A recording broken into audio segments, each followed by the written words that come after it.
ဒါလေးတွေပါအကျဉ်းဆုံးဖြစ်လာတာလေးတွေပါ functional medicine ကဒီမှာမထွန်းကားဘူးတဲ့ဒီရက်ဒီဒေတာမှာဒီဆိုထွန်းကားစရာအကြောင်းလည်းမရှိဘူး functional medicine တို့မြည်ဒီမှာ conventional နဲ့ ယူဆတွေးခေါ်အားလုံးကပြောင်းပြန်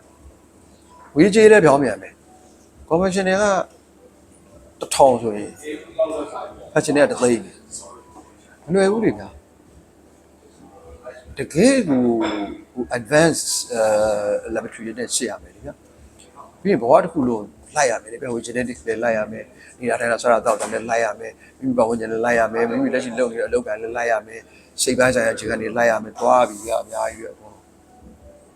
အဲ့တော့ယောဂဘေးရည်လို့အကြောင်းအရာတစ်ခုရေလို့ဖြစ်မှကုမှထက်ဆိုင်လေဖြစ်ခင်ကလေးကိုဒီအကြောင်းအရာတွေကိုသိအောင်ကြိုပြီးတော့awareness ရအောင်ပေါ့ဗျာပြောရအောင်အဲ့ဒါလေးတွေဖြန့်ပေးထားရင်မကောင်းဘူးဗျာမရပါဘူးဗျာတချို့ကလည်းပြောတယ်အရှိသမားတော်များများညှိတတ်ကြတယ်ဟုတ်တယ်တိတ်မှာမဟုတ်ဘူးဗျာတဲ့ဒီလူတွေကတယောက်တစ်ပေါက်လေးဗျာတဲ့ဗျာမလည်းမကြည့်ပါဘူးလူတော်တော်များများကဒီရက်ဒေတာမှာအားကြတွေးမိတယ်ဟုတ်တယ်မှန်တယ်ကာမယတ္တာယတ္တုဒီလူပြည်သားဆိုတာကတော့ဒီတယောက်တစ်ပေါက်ပဲနေပါဘယ်တင်တန်းဘယ်မွမ်းမှန်မှတက်ထားတဲ့သူတွေမှမဟုတ်တာဗျာရှင်ရှင်တုံတရားနဲ့ကိုကတွေးခေါ်ပြီးသူတို့ကိုဒီလိုအတိဒီလို awareness ရအောင်ဘယ်လိုလွတ်မလဲဆိုတာကပဲကို့အလုပ်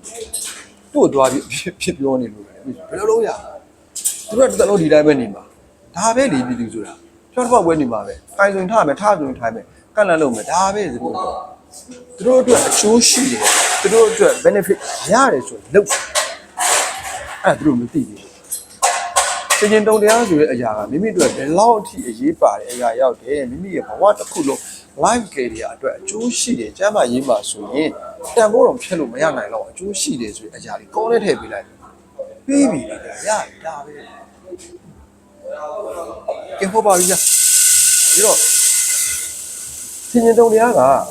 logic ကြရမယ် evidence ဖြစ်ရမယ်ကဲတတိယတစ်ခုနှစ်ဖက်မြင်ပြီးတွေးတဲ့အဲ့လိုနှစ်ဖက်မြင်ပြီးတွေးတတ်တဲ့အလိအကျင့်ပုံစံမျိုးကဒီရက်ဒီဒေတာမှာအမတန်ရှားပါတယ်အဲ့ဒါ UC က U စမို့ IC က I စမို့ပဲ3နဲ့4ပဲဟိုဘက်ဒီဘက်ပဲအဲ့ဒါကြောခိုင်းနေတာကျမကြီးနယ်ပယ်ထဲမှာရှိတာဗျာဆော့ရှော့မှုကျမကြီးနဲ့ပတ်သက်တဲ့နယ်ပယ်ထဲမှာရှိတယ်ကျမကြီးဆော့ရှော့မှုဆိုတဲ့စကားလုံးတစ်လုံးနဲ့ဒီအရာကြီးတူတက်ကောင်းမလာမှာမဟုတ်ဘူးလေတွေ့ရှိတယ်ကျမကြီးအဒီဘုဒ္ဓတ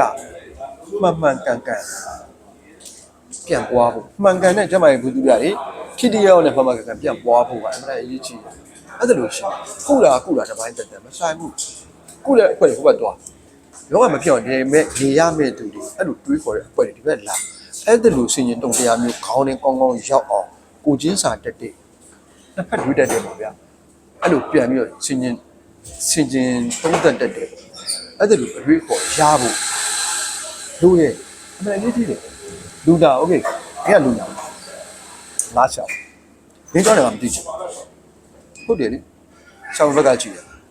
မသိချင်ဘူးအကိစ္စလည်းမဟုတ်ဘူးဘာဖြစ်လဲလားငါကုလို့ရတယ်ကုပဲမင်းဒီငွေတော့ဒါတော့ကြတဲ့လေမင်းတက်နိုင်ပေးမတက်နိုင်မလားဒါဟိုဘက်ကဘက်ကလူတာငါဘာဖြစ်တာလဲတော့ငါလည်းမသိဘူးစောင့်ကြည့်ငါသွားရမယ်ဘာလို့တော့ငါငွေကြည့်တက်နိုင်တာလားမတက်နိုင်ဘူးလားဒီဘဲတွေကသွားနိုင်ဒီချောင်းဆွဲလူတွေကသွားနိုင်ငါဒီလိုယောဂမျိုးဆိုရင်အဆမတန်တောင်းပါပဲငါအသေးပဲခံလိုက်ရတော့မလားငါပဲလို့တယောက်နဲ့တွေးတာအဲ့လို3နဲ့4ကြောခိုင်းအဲ့လိုကြီးတွေးကြတာလေတွေးနေတာလေပြောတာ